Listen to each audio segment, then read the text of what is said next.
Welcome to Once Upon a Time Originals, where you can be enchanted by familiar and unfamiliar fairy tales in their original form. Today you will hear the story of the youth who went forth to learn what fear was. A fairy tale by the brothers Grimm. A certain father had 2 sons, the elder of whom was smart and sensible and could do everything, but the younger was stupid and could neither learn nor understand anything. And when people saw him, they said, "There's a fellow who will give his father some trouble." When anything had to be done, it was always the elder who was forced to do it. But if his father bade him fetch anything when it was late or in the night time, and the way led through the churchyard or any other dismal place, he answered, "Oh no, father, I'll not go there, it makes me shudder," for he was afraid. Or when stories were told by the fire at night which made the flesh creep, the listeners sometimes said, "Oh, it makes us shudder." The younger sat in a corner and listened with the rest of them, and could not imagine what they could mean. "They are always saying, 'It makes me shudder, it makes me shudder.' It does not make me shudder," thought he. "That too must be an art of which I understand nothing." Now it came to pass that his father said to him one day, "Hearken to me, thou fellow in the corner there, thou art growing tall and strong, and thou too must learn something by which thou canst earn thy living. Look how thy brother works, but thou dost not even earn thy salt." "Well, father," he replied, "I am quite willing to learn something. Indeed, if it could but be managed, I should like to learn how to shudder. I don't understand that at all yet." The elder brother smiled when he heard that and thought to himself, "Good God, what a blockhead that brother of mine is. He will never be good for anything as long as he lives. He who wants to be a sickle must bend himself betimes." The father sighed and answered him, "Thou shalt soon learn what it is to shudder, but thou wilt not earn thy bread by that." Soon after this the sexton came to the house on a visit, and the father bewailed his trouble, and told him how his younger son was so backward in every respect that he knew nothing and learnt nothing. "Just think," said he, "when I asked him how he was going to earn his bread, he actually wanted to learn to shudder." "If that be all," replied the sexton, "he can learn that with me. Send him to me, and I will soon polish him." The father was glad to do it, for he thought, "It will train the boy a little." The sexton therefore took him into his house, and he had to ring the bell. After a day or two, the sexton awoke him at midnight, and bade him arise and go up into the church tower and ring the bell. "Thou shalt soon learn what shuddering is," thought he, and secretly went there before him. And when the boy was at the top of the tower and turned round and was just going to take hold of the bell rope, he saw a white figure standing on the stairs opposite the sounding hole. "Who is there?" cried he, but the figure made no reply and did not move or stir. "Give an answer," cried the boy, "or take thyself off, thou hast no business here at night." The sexton, however, remained standing motionless, that the boy might think he was a ghost. The boy cried a second time, "What do you want here? Speak if thou art an honest fellow, or I will throw thee down the steps." The sexton thought, "He can't intend to be as bad as his words," uttered no sound, and stood as if he were made of stone. Then the boy called to him for the 3rd time, and as that was also to no purpose, he ran against him and pushed the ghost down the stairs, so that it fell down 10 steps and remained lying there in a corner. Thereupon he rang the bell, went home, and without saying a word went to bed and fell asleep. The sexton's wife waited a long time for her husband, but he did not come back. At length she became uneasy and wakened the boy and asked, "Dost thou not know where my husband is? He climbed up the tower before thou didst." "No, I don't know," replied the boy, "but someone was standing by the sounding hole on the other side of the steps, and as he would neither give an answer nor go away, I took him for a scoundrel and threw him downstairs. Just go there and you will see if it was he." "I should be sorry if it were." The woman ran away and found her husband, who was lying moaning in the corner and had broken his leg. She carried him down, and then with loud screams she hastened to the boy's father.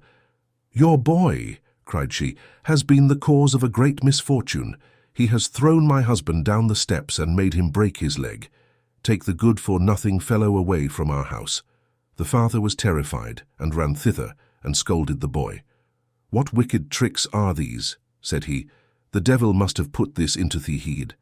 "Father," he replied, "do listen to me. I am quite innocent. He was standing there by night like one who is intending to do some evil. I did not know who it was, and I entreated him 3 times either to speak or to go away. "Ah," said the father, "I have nothing but unhappiness with you. Go out of my sight. I will see thee no more." "Yes, father, right willingly. Wait only until it is day.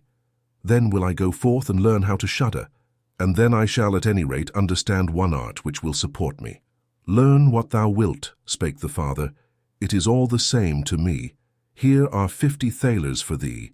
Take these and go into the wide world, and tell no one from whence thou comest, and who is thy father, for I have reason to be ashamed of thee." "Yes, father, it shall be as you will. If you desire nothing more than that, I can easily keep it in mind." When day dawned, therefore, the boy put his 50 thalers into his pocket, and went forth on the great highway, and continually said to himself, "If I could but shudder, if I could but shudder." Then a man approached who heard this conversation which the youth was holding with himself, and when they had walked a little farther to where they could see the gallows, the man said to him, "Look, there is the tree where 7 men have married the rope-maker's daughter, and are now learning how to fly. Sit down below it, and wait till night comes, and you will soon learn how to shudder." "If that is all that is wanted," answered the youth, "it is easily done. But if I learn how to shudder as fast as that, thou shalt have my 50 thalers. Just come back to me early in the morning." Then the youth went to the gallows, sat down below it, and waited till evening came. And as he was cold, he lighted himself a fire. But at midnight the wind blew so sharply that in spite of his fire, he could not get warm. And as the wind knocked the hanged men against each other, and they moved backwards and forwards, he thought to himself, "Thou shiverest below by the fire, but how those up above must freeze and suffer." And as he felt pity for them, he raised the ladder and climbed up, unbound one of them after the other, and brought down all 7. Then he stirred the fire, blew it, and set them all round it to warm themselves.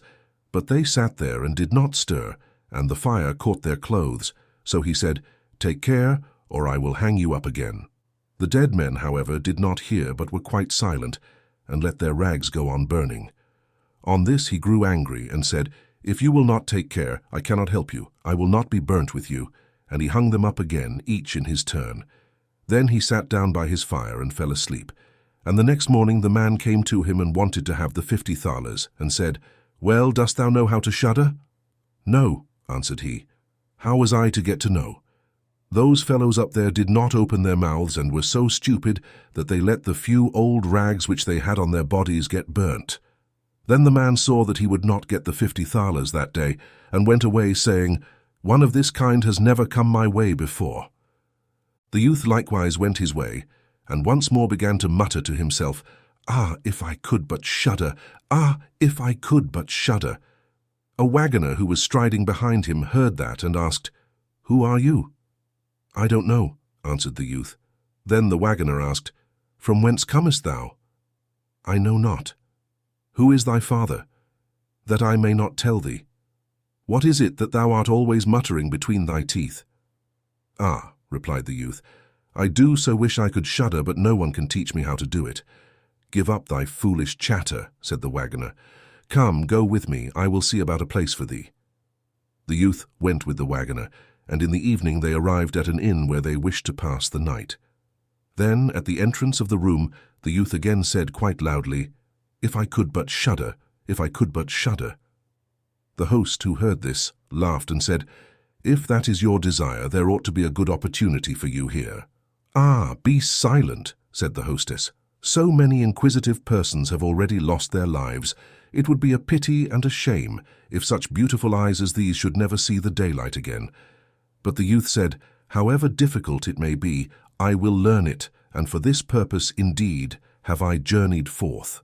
He let the host have no rest until the latter told him that not far from thence stood a haunted castle, where anyone could very easily learn what shuddering was, if he would but watch in it for 3 nights. The king had promised that he who would venture should have his daughter to wife, and she was the most beautiful maiden the sun shone on. Great treasures likewise lay in the castle, which were guarded by evil spirits, and these treasures would then be freed, and would make a poor man rich enough. Already many men had gone into the castle, But as yet none had come out again. Then the youth went next morning to the king and said if he were allowed, he would watch 3 nights in the haunted castle. The king looked at him, and as the youth pleased him, he said, "Thou mayest ask for 3 things to take into the castle with thee, but they must be things without life." Then he answered, "Then I ask for a fire, a turning lathe, and a cutting board with the knife." The king had these things carried into the castle for him during the day. When night was drawing near, the youth went up and made himself a bright fire in one of the rooms, placed the cutting board and knife beside it, and seated himself by the turning lathe. If I could but shudder," said he, "but I shall not learn it here either." Towards midnight he was about to poke his fire, and as he was blowing it, something cried suddenly from one corner, "Oh, meow, how cold we are!" "You simpletons," cried he, "what are you crying about? If you are cold, come and take a seat by the fire and warm yourselves." And when he had said that, 2 great black cats came with one tremendous leap and sat down on each side of him and looked savagely at him with their fiery eyes. After a short time, when they had warmed themselves, they said, "Comrade, shall we have a game at cards?" "Why not?" he replied, "but just show me your paws." Then they stretched out their claws. "Oh," said he, "what long nails you have! Wait, I must first cut them for you." Thereupon he seized them by the throats, put them on the cutting board and screwed their feet fast. "I have looked at your fingers," said he, "and my fancy for card-playing has gone," and he struck them dead and threw them out into the water. But when he had made away with these 2 and was about to sit down again by his fire, out from every hole and corner came black cats and black dogs with red-hot chains, and more of them came until he could no longer stir, and they yelled horribly and got on his fire, pulled it to pieces and tried to put it out. He watched them for a while quietly, but at last, when they were going too far, he seized his cutting knife and cried, "Away with ye, vermin," and began to cut them down. Part of them ran away, the others he killed and threw out into the fish pond. When he came back, he fanned the embers of his fire again and warmed himself, and as he thus sat, his eyes would keep open no longer, and he felt a desire to sleep. Then he looked round and saw a great bed in the corner. "That is the very thing for me," said he, and got into it. When he was just going to shut his eyes, however, the bed began to move of its own accord and went over the whole of the castle. "That's right," said he, "but go faster." Then the bed rolled on as if 6 horses were harnessed to it, up and down over thresholds and steps, but suddenly, hop, hop, it turned over upside down and lay on him like a mountain. But he threw quilts and pillows up in the air, got out and said, "Now anyone who likes may drive," and lay down by his fire, and slept till it was day. In the morning the king came, and when he saw him lying there on the ground, he thought the evil spirits had killed him, and he was dead. Then said he, "After all, it is a pity. He is a handsome man." The youth heard it, got up, and said, "It has not come to that yet." Then the king was astonished, but very glad, and asked how he had fared. "Very well indeed," answered he. "1 night is past. The 2 others will get over likewise." Then he went to the innkeeper, who opened his eyes very wide, and said, "I never expected to see thee alive again. Hast thou learnt how to shudder yet?" "No," said he, "it is all in vain. If someone would but tell me." The second night he again went up into the old castle, sat down by the fire, and once more began his old song, "If I could but shudder." When midnight came, an uproar and noise of tumbling about was heard. At first it was low, but it grew louder and louder. Then it was quiet for a while, and at length, with a loud scream, half a man came down the chimney and fell before him. "Hollo!" cried he. "Another half belongs to this. This is too little." Then the uproar began again. There was a roaring and howling, and the other half fell down likewise. "Wait," said he, "I will just blow up the fire a little for thee." When he had done that and looked round again, the 2 pieces were joined together, and a frightful man was sitting in his place. "That is no part of our bargain," said the youth. "The bench is mine." The man wanted to push him away. The youth, however, would not allow that, but thrust him off with all his strength, and seated himself again in his own place. Then still more men fell down, one after the other. They brought 9 dead men's legs and 2 skulls, and set them up and played at 9 pins with them. The youth also wanted to play and said, "Hark you, can I join you?" "Yes, if thou hast any money." "Money enough," replied he, "but your balls are not quite round." Then he took the skulls and put them in the lathe and turned them till they were round. "There now, they will roll better," said he. "Hurrah, now it goes merrily." He played with them and lost some of his money, but when it struck 12, everything vanished from his sight. He lay down and quietly fell asleep. Next morning the king came to inquire after him. "How has it fared with you this time?" asked he. "I have been playing at 9 pins," he answered, "and have lost a couple of farthings." "Hast thou not shuddered then?" What?" said he.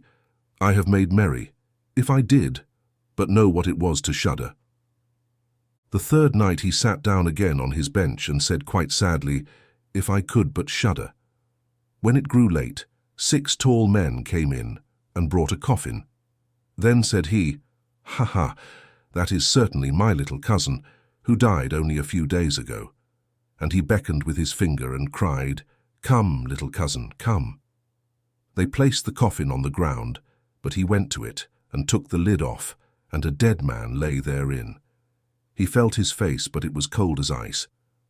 "Stop," said he, "I will warm thee a little," and went to the fire and warmed his hand and laid it on the dead man's face. But he remained cold. Then he took him out and sat down by the fire and laid him on his breast and rubbed his arms that the blood might circulate again. As this also did no good, he thought to himself, "When 2 people lie in bed together, they warm each other," and carried him to the bed, covered him over and lay down by him. After a short time the dead man became warm too and began to move. Then said the youth, "See, little cousin, have I not warmed thee?" The dead man, however, got up and cried, "Now will I strangle thee." "What?" said he. "Is that the way thou thankest me? Thou shalt at once go into thy coffin again." And he took him up, threw him into it, and shut the lid. Then came the 6 men, and carried him away again. "I cannot manage to shudder," said he. "I shall never learn it here as long as I live." Then a man entered who was taller than all others and looked terrible. He was old, however, and had a long white beard. "Thou wretch," cried he, "thou shalt soon learn what it is to shudder, for thou shalt die." "Not so fast," replied the youth. "If I am to die, I shall have to have a say in it." "I will soon seize thee," said the fiend. "Softly, softly, do not talk so big. I am as strong as thou art, and perhaps even stronger." "We shall see," said the old man. "If thou art stronger, I will let thee go. Come, we will try." Then he led him by dark passages to a smith's forge, took an axe, and with one blow struck an anvil into the ground.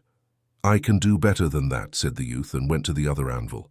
The old man placed himself near and wanted to look on, and his white beard hung down.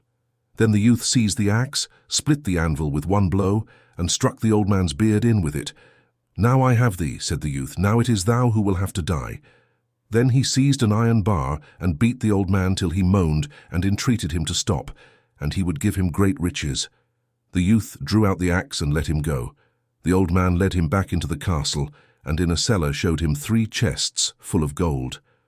"Of these," said he, "one part is for the poor, the other for the king, the third is thine."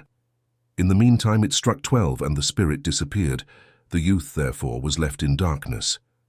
"I shall still be able to find my way out," said he, and felt about, found the way into the room, and slept there by his fire. Next morning the king came and said, "Now thou must have learnt what shuddering is." "No," he answered. "What can it be?" "My dead cousin was here, and a bearded man came and showed me a great deal of money down below, but no one told me what it was to shudder." "Then," said the king, "thou hast delivered the castle, and shalt marry my daughter." "That is all very well," said he, "but still, I do not know what it is to shudder." Then the gold was brought up and the wedding celebrated, but howsoever much the young king loved his wife, and however happy he was, he still said always, "If I could but shudder, if I could but shudder." And at last she was angry at this. Her waiting maid said, "I will find a cure for him. He shall soon learn what it is to shudder." She went out to the stream which flowed through the garden and had a whole bucketful of gudgeons brought to her.